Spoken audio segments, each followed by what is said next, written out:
The parables that Jesus taught some 2,000 years ago are just as relevant today as they were back then. And they always will be.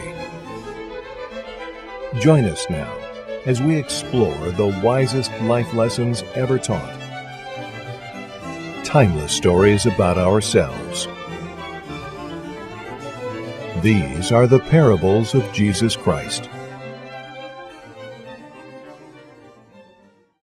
Hello, I'm Chris Brown. I'm not a minister and I'm not an educator.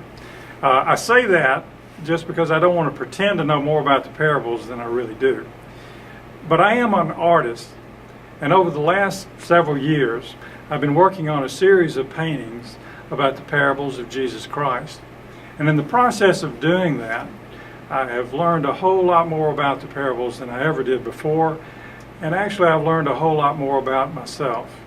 I mainly hope in your study of this that you will come to your own conclusion about these parables, and that the words themselves and my illustrations can help jumpstart your own imagination and help you form your own mental images that you will always remember about these greatest life lessons ever taught.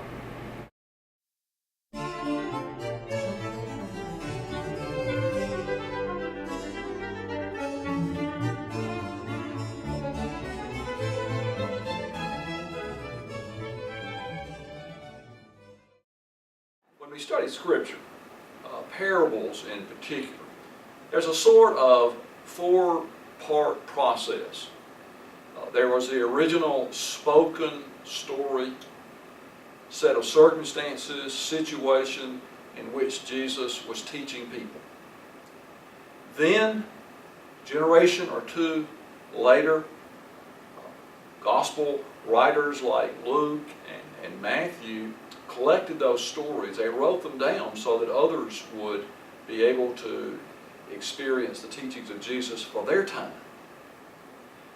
And now, when we look at Scripture, we're looking at the written down record of a report of a living conversation, a living situation that Jesus had with real people. And so now in our time, we seek by God's mystery and Spirit to have the encounter with the living Word, that living story, that living presence of Jesus for our situations, for our life circumstances, for our problems. It's sort of four things, although it's not a 1, 2, 3, 4 linear matter. It's sort of a zigzag as we try to discover what it meant in the time and the life of Jesus, and now what it means in the time and life of you and me.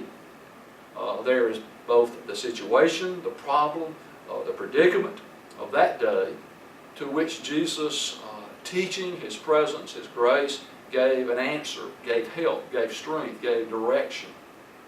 And now as we look at our set of circumstances of our time, we seek to see how God's love in Jesus, God's teaching, the truth, the power, the difference, the grace that Jesus can make in our life set of circumstances, whether we're dealing with our family, or our health, or our profession, or how to be a Christian in this very complicated world.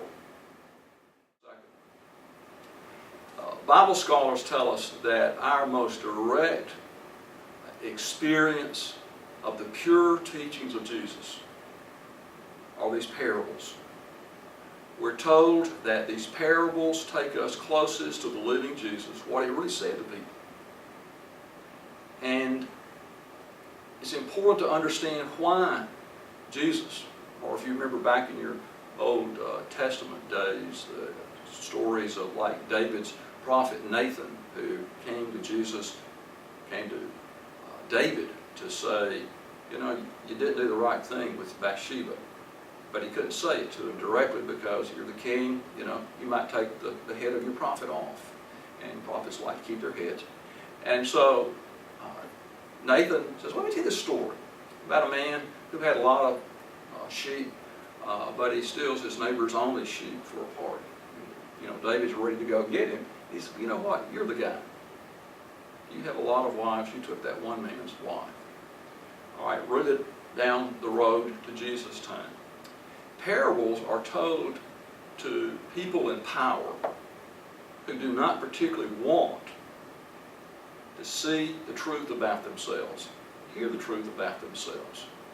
And yet we, human being, the story creatures we are, we love a story. We can't resist a story. And so Jesus says to these powerful Pharisees and community leaders, the people with the money, the people who knew how to pull the levers in that community, who were just giving him a hard time because he cared about all these riffraff people. Let me tell you a story. And as John Claypool says to us, all of a sudden, this story that was sort of a window to other people's lives become a mirror that shows you your life. So here we are with this parable of the prodigal son. What is Jesus trying to get these people who are in power, who really can, with their connections and their power and their resources, help some of God's kingdom to come on earth the way Jesus taught us to pray in the Lord's Prayer? Your kingdom come on earth. Those people, they could have made a difference for people who were hungry and sick and excluded. Those were the people that didn't need a parable. They just could take Jesus straight up, without ice, without a mixer, without water. They loved being included, being told they were worth something in a community that told them they were just junk. But these sophisticated people, they needed a parable. And here is Jesus' genius, his wonder with this story of the prodigal son. I hope you have read through the whole passage in Luke 15. It really helps if you read the whole chapter. Those first 3 verses that give you the setting where Jesus is being criticized by those powerful community leaders, and his response. He tells a story about a lost sheep, and we think that's a sweet story, how the shepherd goes to get that lost sheep when he has 99 safe. Well, at that day, no shepherd who knew what he was doing would risk 99 for one. That was something different. A woman who goes all out in her dark house, in between the cobblestones of that ancient house. It would have been hard in the darkness of those houses, even with those little olive oil lamps, to find a lost coin. And so even with the 9, she goes for the lost one.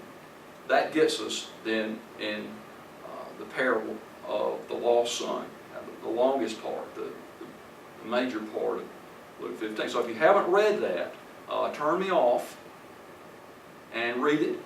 And if you have time, read it out loud.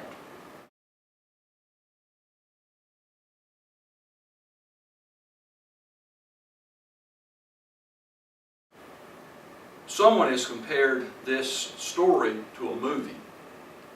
It's a movie with at least 3 scenes.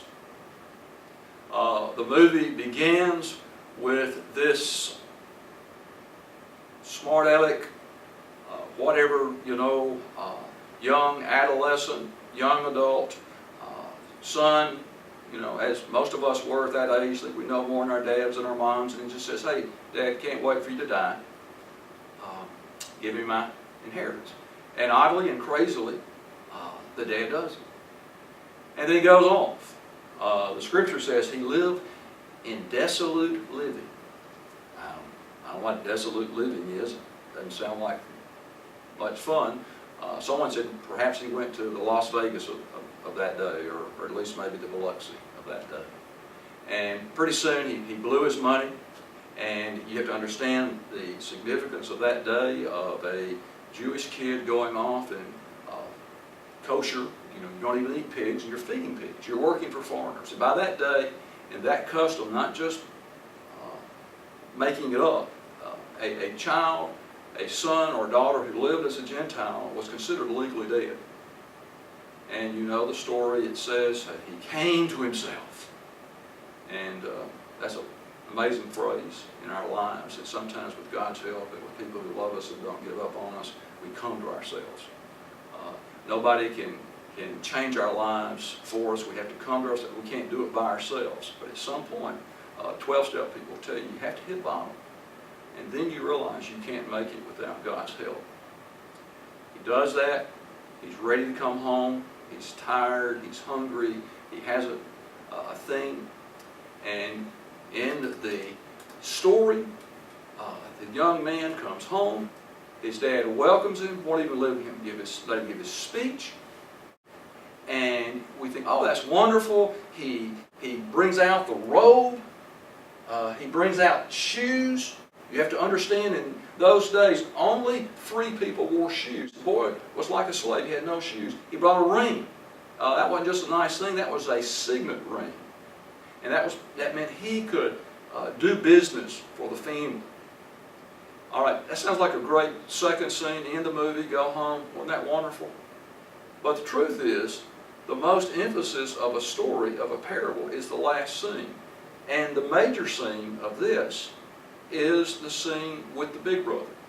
The brother who stayed home, did all the right things for the wrong reason. Those kind of religious people that Mark Twain said were religious in the worst sense of the word. H.L. Mencken talked about Christians who lived in mortal fear that somebody somewhere was having a good time.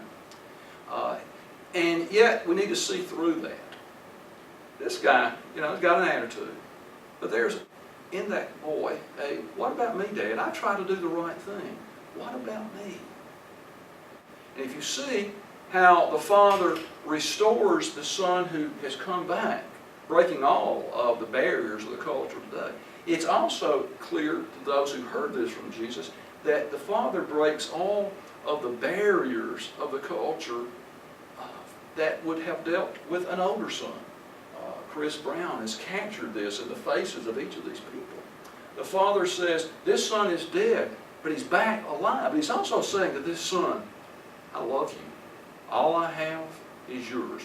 My love, my resources, you've not lost a thing. Both of you are my sons. Here's the message. We think we earn our value. If good things happen to us, it's a sort of reward for my good effort. It's sort of benefits paid for services rendered. I mess up, I'm not worth much. I do well, I'm worth a lot. The new way that Jesus shows us in this parables is that we're all God's children. It delights God when we do well. It breaks God's heart when we mess up. But God's love is before and God's love is after the achievements as well as the goof-ups.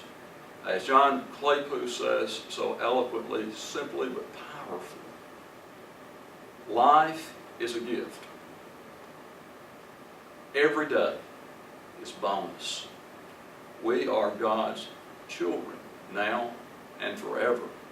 There is a kind of joy in knowing that.